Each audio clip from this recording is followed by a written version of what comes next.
honestly, we could talk for days about nutritional interventions that reduce inflammation.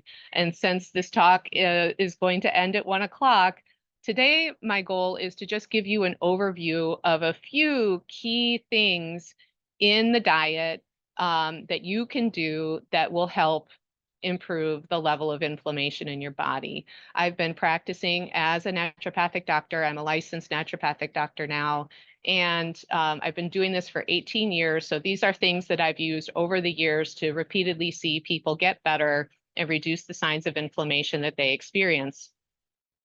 But having said that, there's a lot of things I'm not going to have time to talk about today. But if you have a question about something specific, please feel free to put it in the chat. I'm also going to be referring you to a lot of other previous talks that are available online for free if you want to understand these concepts in more detail than I have time to cover today. Okay, so I want to start with this basic premise that what you eat really does matter in terms of inflammation. And I like this quote from a nutritional journal that came out about 10 years ago that really says that today we're at a unique time in history where the food that we have access to can, we're not really suffering from serious deficiencies the way that people may have in the past. In fact, we're more suffering from an overabundance. And that overabundance of calories, overabundance of access to different inflammatory foods is leading to increased inflammation, reduced control of infection, increased rates of cancer, and increased risk for different inflammatory, autoinflammatory diseases. So the 5 things I'm going to cover today are: first, lowering insulin; second, increasing your omega-3s; third, avoiding the common immune triggers in the diet; 4, eating things that promote gut diversity, because that plays a big role in controlling inflammation in the body; and the last thing I'm going to talk about, number 5, is going to be an overview of mitochondrial health, because our mitochondrial functioning plays a big role in our inflammatory response in the body. All right, so here we go. Number one was insulin. Okay, insulin is a hormone that's made in the body when we eat carbohydrates. So this is a big deal because insulin increases as we get older, and insulin is increasing in this diet we have in the modern day, where we have kind of an overabundance of food and starches and carbohydrates and sugars that we have endless access to. And scientists have shown in numerous studies that when insulin is high, when blood sugar is high, it promotes the release of the inflammatory chemicals in the immune system in the body. So you can imagine where you're exposed to something that aggravates your body somehow, an infectious agent, working too hard in the garden, whatever. And then you're eating too much food that's high in carbohydrates. If there's too much insulin in your system, it's going to promote the original inflammatory response prompted by the immune system reaction. So that's why it's very important to think about insulin when you're thinking about inflammation. Reducing carbohydrates in the diet consistently helps lower inflammation because it consistently lowers our insulin production. So the two things go together, insulin and inflammation. If insulin is high, inflammation is high. If insulin is healthy, inflammation is healthy. You can think of a carbohydrate, in case you're not familiar with the term, as anything that you can mash or make into a flour, right? So potatoes, corn, rice, sweet things, sugars, honey, fruit, bread, bakery, all of those things, alcohol, sweet drinks, all of those things, sodas, you get the idea. There are a number of diets that effectively lower inflammation because they lower insulin. I'm a fan of the paleo or the ketogenic diet. The ketogenic diet has a lot of phenomenal research showing that it excels when compared to other standard dietary interventions in lowering insulin levels. But really any diet that helps you cut back on the amount of calories from carbohydrates is going to do this. So for some people, you might be specializing and working with a paleo or a ketogenic diet. For other people, just simply cutting out junk food and refined sugar will be a great place to start. And where someone needs to end up on their diet is going to be very individual. So the reason that this works is that our pancreas makes this hormone insulin when our blood sugar goes up after eating. Insulin acts like a key to let the sugar into the cell so our cells can use the sugar as energy. But the problem is that too much insulin causes a lot of problems. This has been shown over and over in scientific studies. And as we age, we naturally make more and more insulin. So you can see how that's not good for most adults. So besides insulin promoting the chemicals and the inflammatory immune response, insulin also can lead to a lot of other side effects. It can give you a lot of cravings, which make you want more carbohydrates, which sort of perpetuates this vicious cycle.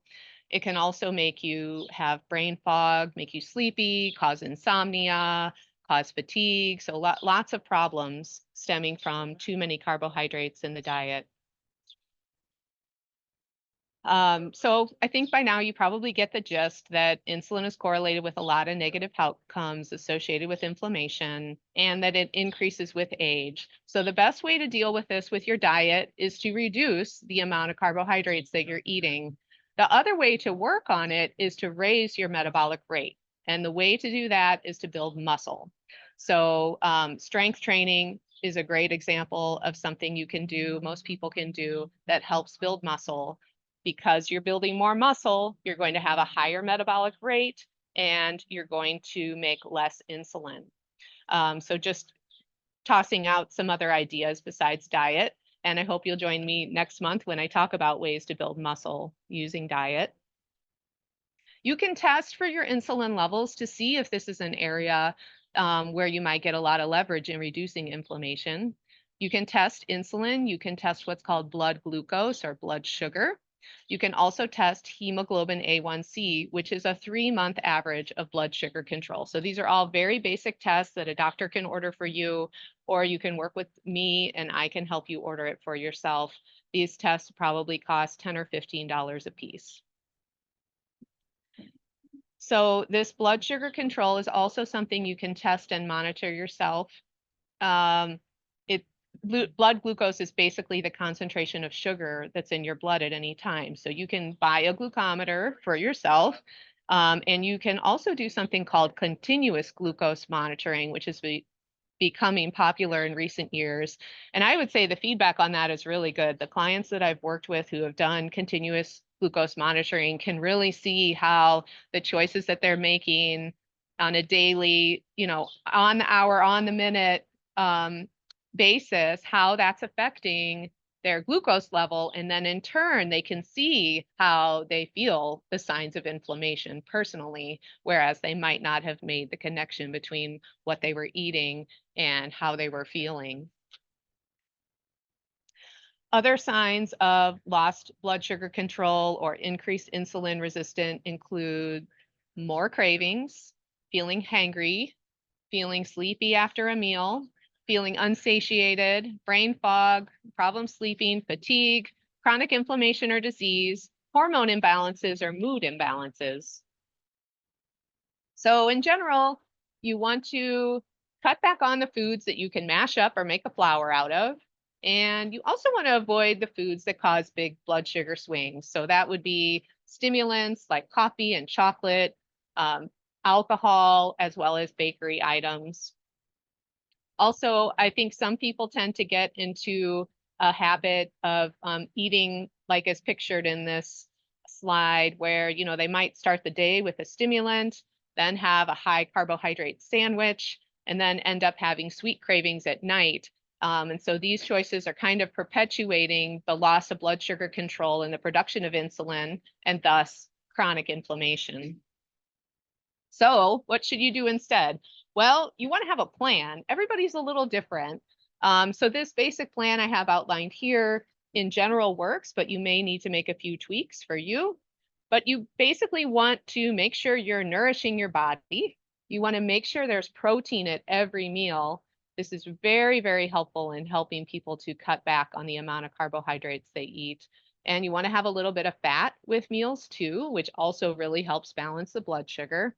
And then you want to avoid the common allergens because those can set up unhealthy craving cycles and have some other negative effects that we'll talk about in a few minutes.